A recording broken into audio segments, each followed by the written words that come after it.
Здравствуйте, уважаемые учителя и ученики! Наша сегодняшняя встреча – день памяти всем, кто причастен к героическим и трагическим событиям войны в Афганистане.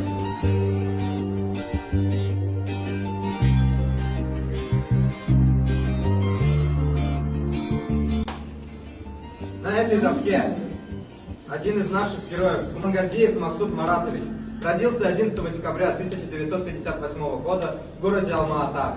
После школы он поступил учиться заочно в политехнический институт и устроился работать в автохранилище, чтобы помочь матери, в которой он был единственным сыном. В свои 20 лет Максут успел и школу окончить, и поработать на производстве, и поступить в институт. В 1978 году был призван в армию и направлен на учебу в Атарскую учебку. С декабря 1979 года воевал в Афганистане. Погиб 10 января 1980 года. Награжден за медалью за боевые заслуги.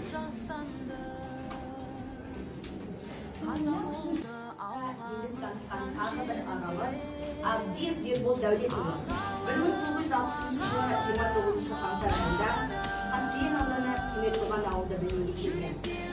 Орта мектепте 1904 жылы әскер қатарына шақырылып, азаматтық борышын өтеу үшін Белоруссия мемлекетінің Витебск қаласына сол жыл бұйрық бойынша дивизия құрамында алған жеріне мол тартады.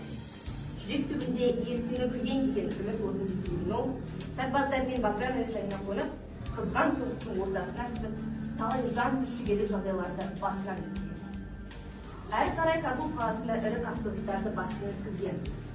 Кабул қаласындағы Әмина, Баликар қамалдарын алуға қатысып, Қызыл жұлдыз орденімен, Заатвал орденімен, Жоғарғы Совет одағының және Всесоюзный Ленинский коммунистический союз молодежі құрмет грамотасымен марапатталады.